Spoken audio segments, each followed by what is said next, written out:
विस्तारानं आजपासून संसदेचं अर्थसंकल्पीय अधिवेशन सुरू होत आहे। राष्ट्रपतींच्या अभिभाषणानं या अधिवेशनाला सुरुवात होईल। केंद्रीय अर्थमंत्री निर्मला सीतारामन आर्थिक पाहणी अहवाल सादर करतील। आजपासून संसदेच्या अर्थसंकल्पीय अधिवेशनाला सुरुवात होत आहे।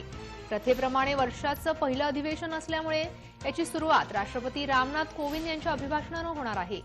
राष्ट्रपती सेंट्रल हॉलमध्ये दोन्ही सभागृहांमध्ये संयुक्त अधिवेशनाला संबोधित करतील। राष्ट्रपतींच्या अभिभाषणातून सहसा सरकारच्या उपलब्धी आणि भविष्यातील योजनांचा तपशील दिला जाईल। तसंच राष्ट्रपतींच्या अभिभाषणानंतर अर्थमंत्री निर्मला सीतारामन आर्थिक सर्वेक्षण सादर करतील। देशाच्या आर्थिक स्थितीचे तपशीलवार वर्णन सादर करण्याबरोबरच आर्थिक सामाजिक धोरण आणि कार्यक्रमांची भविष्यातील दिशा दर्शवली जाईल। महागाईनं त्रस्त नागरिकांना दिलासा देणारा यंदाचा अर्थसंकल्प असणार का हे पाहणं महत्त्वाचं ठरणार आहे।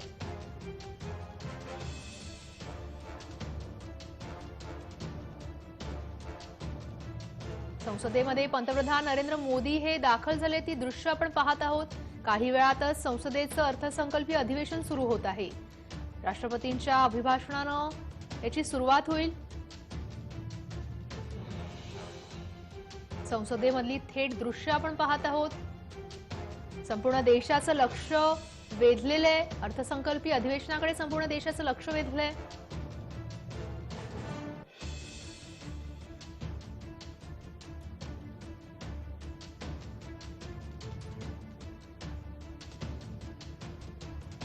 संसदेमध्ये पंतप्रधान नरेंद्र मोदी काही वेळापूर्वी दाखल झाले होते, तेव्हा त्यांनी भाषण केलं।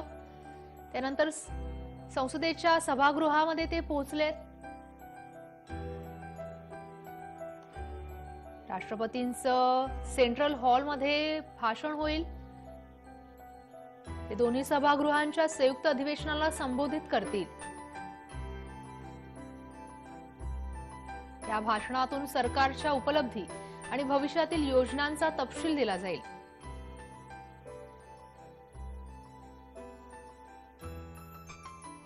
सरकारी वृत्तवाहिनीच्या माध्यमातून ही थेट दृश्य आपण पाहत आहोत। या सेंट्रल हॉलमध्ये पंतप्रधान नरेंद्र मोदी बसलेले आहेत। राष्ट्रपती तिथे आलेत। काही वेळातच राष्ट्रपती भाषणाला सुरुवात करतील।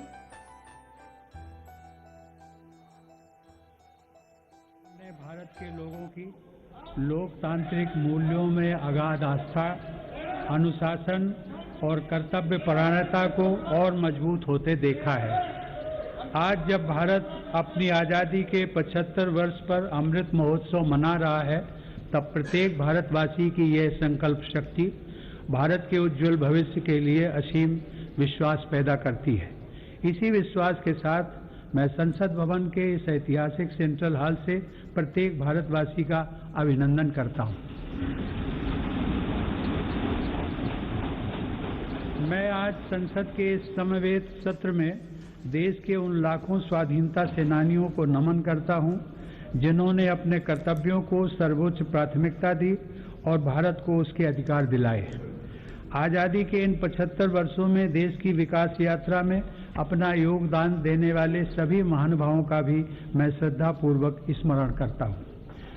अमृत महोत्सव के इस कालखंड में देश की महान विभूतियों से जुड़े विशेष अवसर भी सभी देशवासियों को प्रेरणा दे रहे हैं।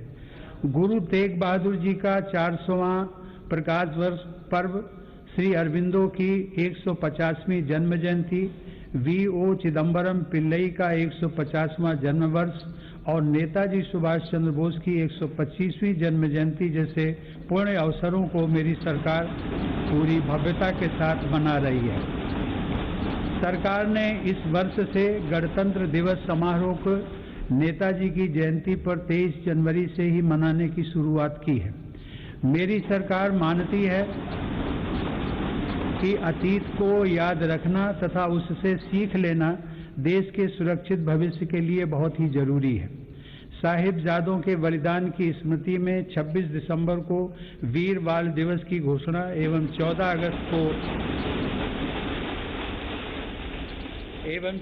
अगस्त को विभाजन विभीषिका स्मृति दिवस इसी सोच का परिचायक है। सरकार ने भगवान बिरसा मुंडा को श्रद्धांजलि स्वरूप उनके जन्म दिवस 15 नवंबर को जनजातीय गौरव दिवस के रूप में मनाने का भी निर्णय लिया। माननीय सदस्यगण, आज़ादी का अमृत महोत्सव हम सभी भारतीयों के लिए अगले 25 वर्षों के संकल्पों को आकार देने का पवित्र अवसर है। मेरी सरकार सबका साथ, सबका विकास, सबका विश्वास और सबका प्रयास के मंत्र पर चलते हुए अगले 25 वर्षों के लिए मजबूत बुनियाद पर तेजी से काम कर रही है। इस बुनियाद का सबसे महत्वपूर्ण संकल्प एक सर्वसमावेशी, सर्वहितकारी, सशक्त भारत का निर्माण और देश की आत्मनिर्भरता है। कोरोना के इस कठिन समय की चुनौतियों ने देशवासियों को अपने लक्ष्यों को जल्द से जल्द प्राप्त करने के लिए प्रेरित किया है। माननीय सदस्यगण, कोरोना महामारी ने पूरी दुनिया को प्रभावित किया है और भारत में भी हमारे बहुत से अपनों को हमसे छीना है। इन परिस्थितियों में केंद्र से लेकर राज्यों तक हमारी सभी सरकारों, स्थानीय शासन और प्रशासन, हमारे डॉक्टर्स, नर्सेज और हेल्थ वर्कर्स, हमारे वैज्ञानिकों और उद्यमियों सभी ने एक टीम के रूप में काम किया है। सरकार और नागरिकों के बीच यह परस्पर विश्वास, समन्वय और सहयोग लोकतंत्र की ताकत का अभूतपूर्व उदाहरण है। इसके लिए मैं देश के प्रत्येक हेल्थ और फ्रंट लाइन वर्कर का, हर देशवासी का अभिनंदन करता हूं। कोविड-19 के खिलाफ इस लड़ाई में भारत के सामर्थ्य का प्रमाण कोविड वैक्सीनेशन प्रोग्राम में नजर आया है।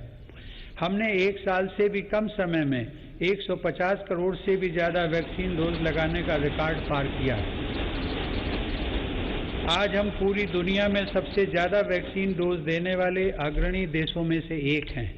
इस अभियान की सफलता ने देश को एक ऐसा रक्षा कवच दिया है जिससे हमारे नागरिकों की सुरक्षा भी बढ़ी है और उनका मनोबल भी बढ़ा है। आज देश में 90% से अधिक वयस्क नागरिकों को टीके की एक डोज मिल चुकी है, जबकि 70% से अधिक लोग दोनों डोज ले चुके हैं। हर घर दस्तक अभियान के माध्यम से सरकार बाकी लोगों तक भी पहुंच रही है। इसी माह वैक्सीनेशन प्रोग्राम में 15 से 18 वर्ष तक के किशोर किशोरियों को भी शामिल किया गया है। साथ ही फ्रंटलाइन वर्कर्स और बीमारियों से ग्रस्त वरिष्ठ नागरिकों के लिए प्रिकॉशनरी डोज की भी शुरुआत की गई है। अब तक देश में कुल 8 वैक्सीन्स को इमरजेंसी यूज के लिए स्वीकृत मिल चुकी है। भारत में बन रही 3 वैक्सीन्स को विश्व स्वास्थ्य संगठन की तरफ से आपात स्थिति में उपयोग की मंजूरी भी मिली है। भारत में बन रही ये वैक्सीन्स पूरी दुनिया को महामारी से मुक्त कराने और करोड़ों लोगों का जीवन बचाने में अहम भूमिका निभा रही है। माननीय सदस्यगण, कोरोना महामारी से निपटने के लिए हमारे देश के प्रयास केवल तात्कालिक चुनौतियों तक सीमित नहीं हैं। इसीलिए मेरी सरकार ऐसे दूरदर्शी समाधान तैयार कर रही है जो भविष्य के लिए भी प्रभावी और उपयोगी रहें। सरकार द्वारा 64,000 करोड़ रुपए की लागत से शुरू किया गया प्रधानमंत्री Ayushman Bharat health infrastructure mission इसका एक सराहनीय उदाहरण है। इससे न केवल वर्तमान की स्वास्थ्य संबंधी जरूरतों को पूरा करने में मदद मिलेगी, बल्कि आने वाले संकटों के लिए भी देश को तैयार किया जा सकेगा। मेरी सरकार की संवेदनशील नीतियों के कारण देश में अब स्वास्थ्य सेवाएं जन साधारण तक आसानी से पहुंच रही हैं।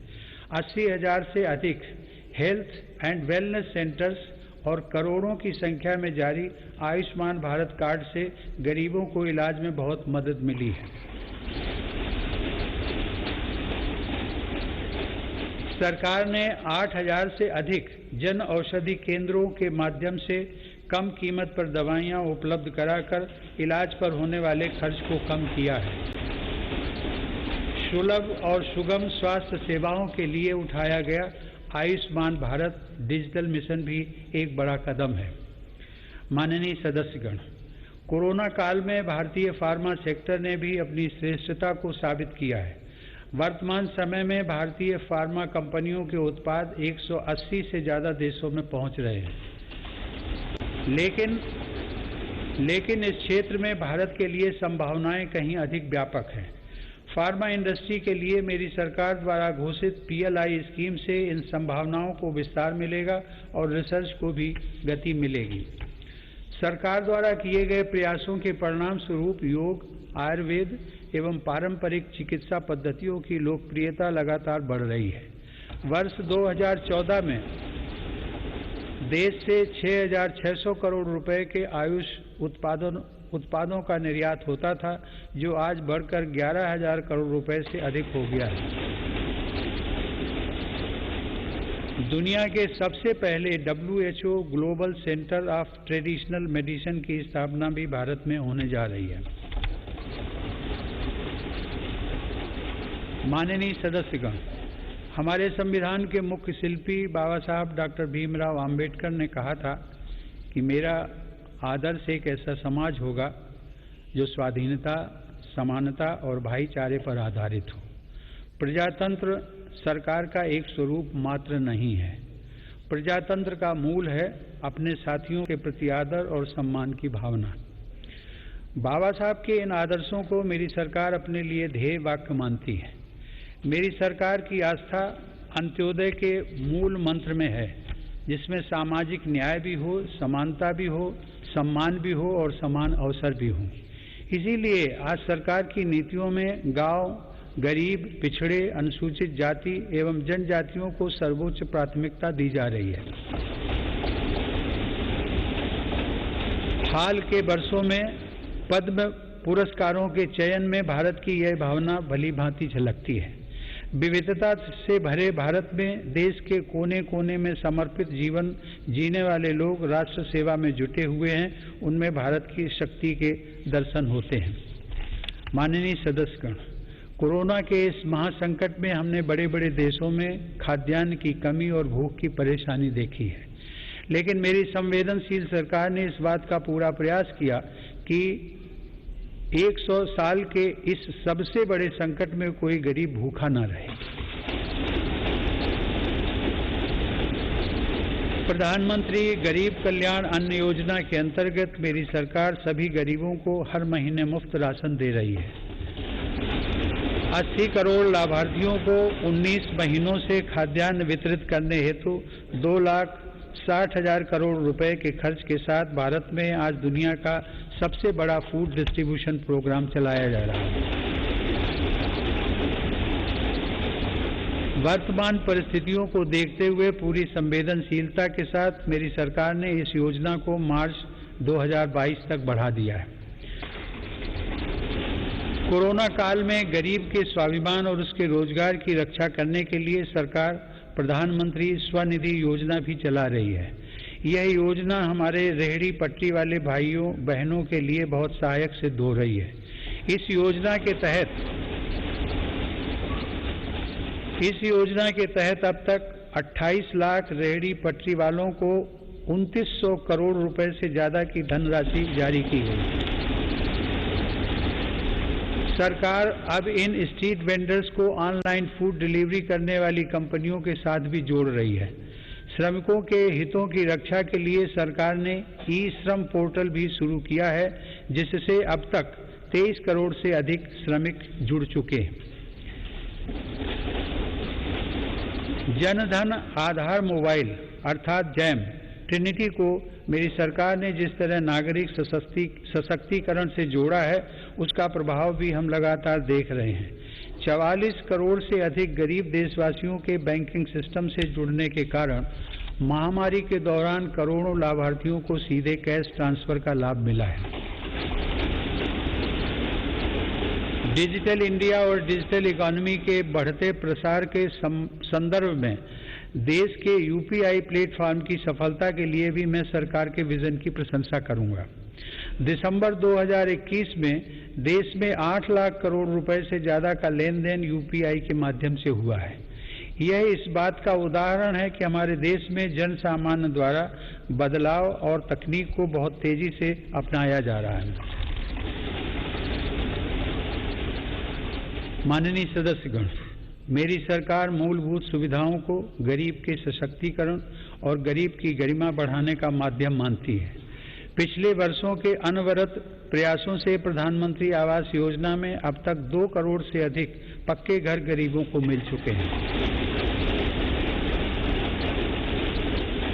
प्रधानमंत्री आवास योजना ग्रामीण के तहत गत 3 वर्षों में करीब 1.5 लाख करोड़ रुपए की लागत से 1 करोड़ 17 लाख घर स्वीकृत किए गए हैं। हर घर जल पहुंचाने के उद्देश्य से शुरू किए गए जल जीवन मिशन ने लोगों के जीवन में बड़ा बदलाव लाना शुरू कर दिया है। महामारी की बाधाओं के बावजूद करीब 6 करोड़ ग्रामीण घरों को पेयजल के कनेक्शन से जोड़ा गया है। इसका बहुत बड़ा लाभ हमारे गांव की महिलाओं, बहनों, बेटियों को हुआ है। ग्रामीण क्षेत्रों में लोगों को उनकी संपत्ति के दस्तावेज देने के लिए शुरू की गई स्वामित्व योजना भी एक असाधारण प्रयास है। इस योजना के तहत अब तक 27,000 गांवों में 40 लाख से अधिक प्रॉपर्टी कार्ड दिए जा चुके हैं। ये प्रॉपर्टी कार्ड न केवल विवादों को रोकने में सहायक हैं, बल्कि गांव के लोगों को बैंकों से मदद मिलना भी आसान हो रहा है। माननीय सदस्यगण, मेरी सरकार ग्रामीण अर्थव्यवस्था और देश के किसानों को सशक्त बनाने के लिए निरंतर काम कर रही है। वैश्विक महामारी के बावजूद साल 2020-21 में हमारे किसानों ने 30 करोड़ टन से अधिक खाद्यान्न और 33 करोड़ टन से अधिक बागवानी उत्पादों की पैदावार की। सरकार ने रिकॉर्ड उत्पादन को ध्यान में रखते हुए रिकॉर्ड सरकारी खरीद की है। रबी की फसल के दौरान 433 लाख मीट्रिक टन गेहूं की खरीद की गई, जिससे किसानों को उनकी फसल के अधिक दाम मिले, इसके लिए उनके उत्पादों का सही बाजार तक पहुंचना जरूरी होता है। इस दिशा में सरकार ने किसान रेल सेवा शुरू करते हुए किसानों के लिए खुशहाली के नए रास्ते खोलने का काम किया है। कोरोना काल में भारतीय रेल ने सब्जियों, फलों तथा दूध जैसी जल्दी खराब होने वाली खाद्य सामग्री के परिवहन के लिए 150 से अधिक मार्गों पर 1900 से ज्यादा किसान रेल चलाई और करीब 6 लाख मीट्रिक टन कृषि उत्पादों की ढुलाई की। यह इस बात का उदाहरण है कि अगर सोच नई हो तो पुराने संसाधनों से भी नए रास्ते बनाए जा सकते हैं। माननीय सदस्यगण, कृषि क्षेत्र में देश की सतत सफलता और बढ़ते सामर्थ्य का सबसे बड़ा श्रेय मैं देश के छोटे किसानों को देना चाहता हूं। देश के 80% किसान छोटे किसान ही हैं, जिनके हितों को मेरी सरकार ने हमेशा केंद्र में रखा है। प्रधानमंत्री किसान सम्मान निधि के माध्यम से 11 करोड़ से अधिक किसान परिवारों को 1,80,000 करोड़ रुपए दिए गए हैं। इस निवेश से कृषि क्षेत्र में आज बड़े बदलाव दिखाई दे रहे हैं। फसल बीमा योजना में नए बदलावों का लाभ भी देश के छोटे किसानों को हुआ है। इन बदलावों के बाद से अब तक 8 करोड़ से अधिक किसानों को मुआवजा के तौर पर 1 लाख करोड़ रुपए से ज्यादा की राशि दी जा चुकी है। खेतों के नजदीक जरूरी इंफ्रास्ट्रक्चर को विकसित करने के लिए भी मेरी सरकार अभूतपूर्व स्तर पर निवेश कर रही है। 1 लाख करोड़ रुपए के कृषि इंफ्रास्ट्रक्चर फंड के अंतर्गत हजारों परियोजनाओं को मंजूरी दी गई है। मेरी सरकार ने खाद्य तेल में आत्मनिर्भरता को ध्यान में रखते हुए 11,000 करोड़ रुपए की लागत से national mission on edible oils, oil palm की शुरुआत भी की है।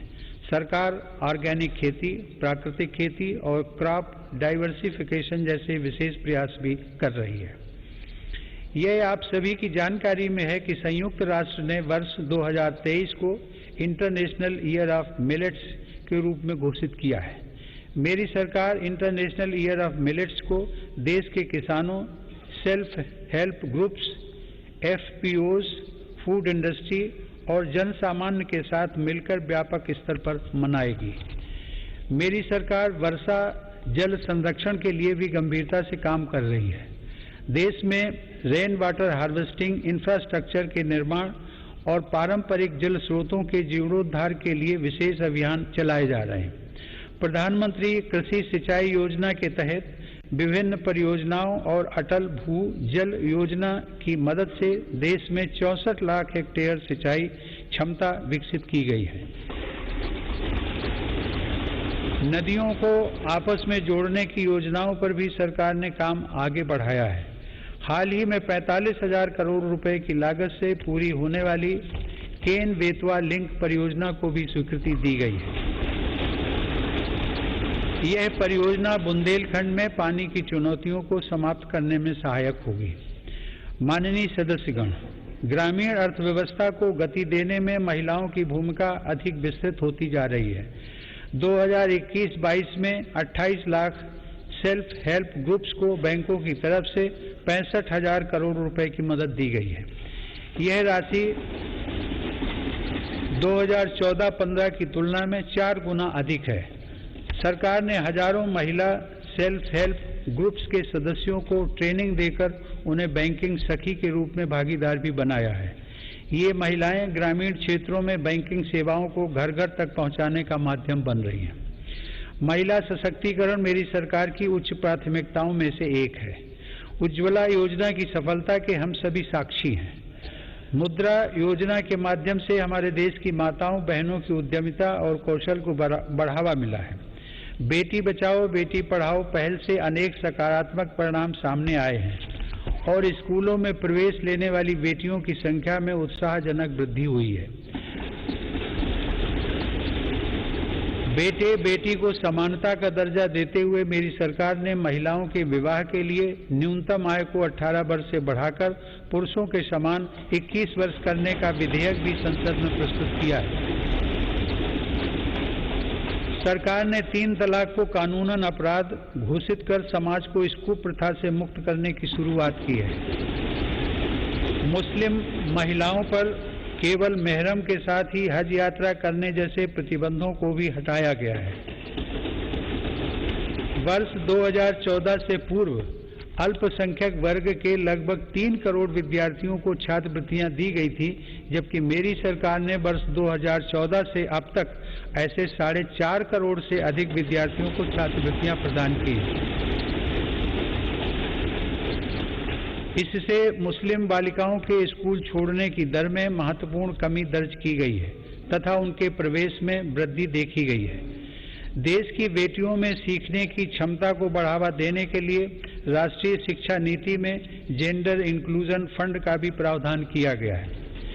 यह हर्ष की बात है कि मौजूदा सभी 33 सैनिक स्कूलों ने बालिकाओं को प्रवेश देना शुरू कर दिया है।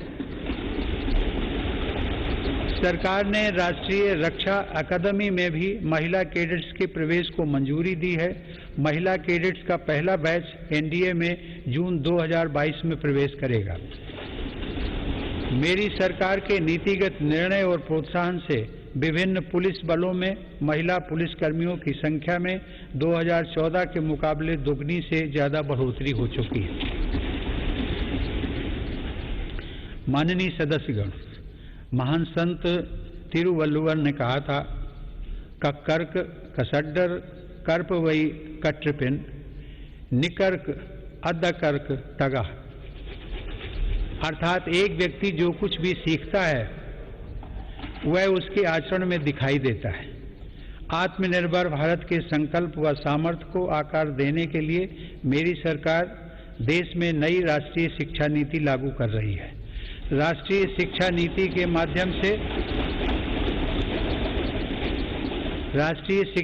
के माध्यम से स्थानीय भाषाओं को भी प्रोत्साहित किया जा रहा है। स्नातक पाठ्यक्रमों की महत्वपूर्ण प्रवेश परीक्षाएं भारतीय भाषाओं में भी संचालित करने पर जोर दिया जा रहा है। इस वर्ष 10 राज्यों के 19 इंजीनियरिंग कॉलेजों में 6 भारतीय भाषाओं में पढ़ाई शुरू हो रही है। स्किल इंडिया मिशन के तहत ITI, जन शिक्षण संस्थान और प्रधानमंत्री कौशल केंद्रों के जरिए पूरे देश में 2.25 करोड़ से अधिक युवाओं का कौशल विकास हुआ है। स्किल को उच्च शिक्षा के साथ जोड़ने के लिए UGC के नियमों में कई बदलाव भी किए गए हैं। कोरोना से लड़ाई के लिए स्किल इंडिया मिशन के तहत हेल्थ केयर से जुड़े 6 विशेष प्रशिक्षण कार्यक्रम शुरू किए गए। इनमें इनसे हेल्थ केयर सेक्टर को मदद मिल रही है। सरकार द्वारा जनजातीय युवाओं की शिक्षा के लिए हर आदिवासी बहुल ब्लॉक तथा एकलव्य आवासीय मॉडल स्कूल के विस्तार का काम किया जा रहा है। ये स्कूल लगभग 3.5 लाख जनजातीय युवाओं को सशक्त बनाएंगे। माननीय सदस्यगण, टोक्यो ओलंपिक के दौरान हम सभी ने भारत की युवा शक्ति की क्षमताओं को देखा है। इस अंतर्राष्ट्रीय प्रतिस्पर्धा में अब तक का बेहतरीन प्रदर्शन करते हुए भारत ने 7 मेडल जीते। टोक्यो पैरा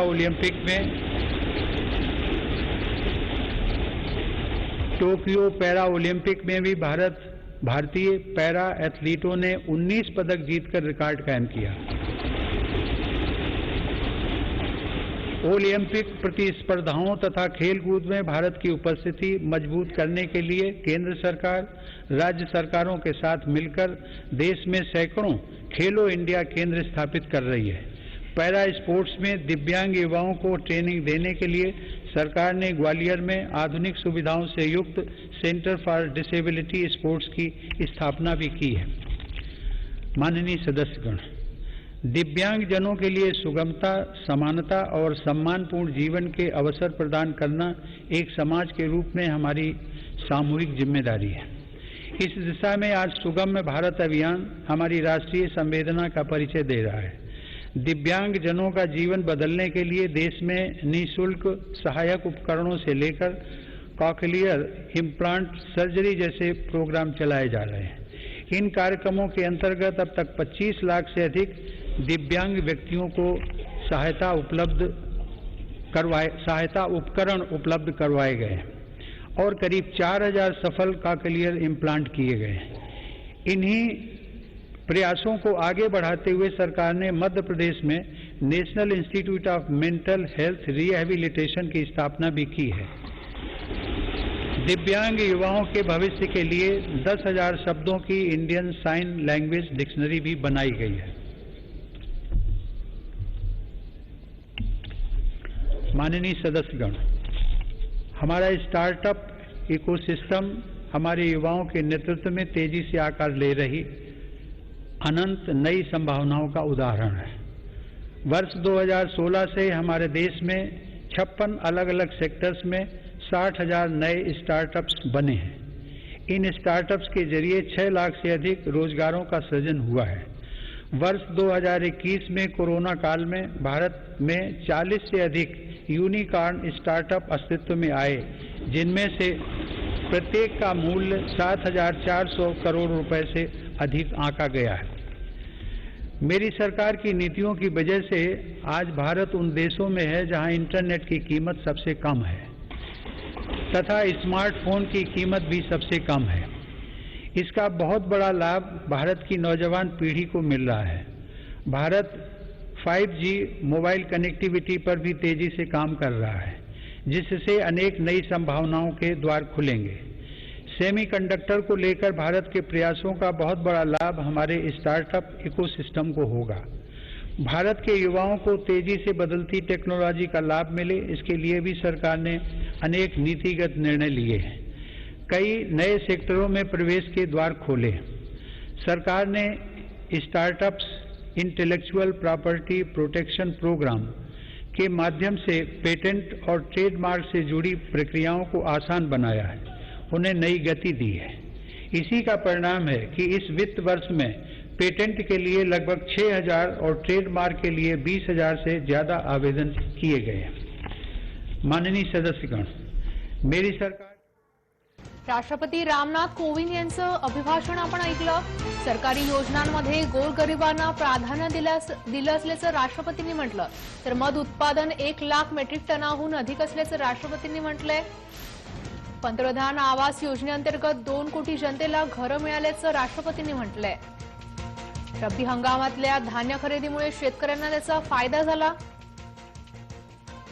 नाशवंत मालासाठी किसान मेल योजना फायदेशीर ठरल्याचं राष्ट्रपतींनी म्हटलंय। शेत विमा योजनेतून छोट्या मोठ्या शेतकऱ्यांना सहाय्य झाल्याचं त्यांनी म्हटलंय। सरकारच्या प्रयत्नांनी शेतकऱ्यांची निर्यात क्षमता वाढली असल्याचं राष्ट्रपतींनी म्हटलंय। पर्जन्य जलसंवर्धनासाठी केंद्र सरकारच्या योजना असल्याचं राष्ट्रपतींनी म्हटलंय. तर राष्ट्रपतींच्या अभिभाषणानं अधिवेशनाला सुरुवात झालेली आहे.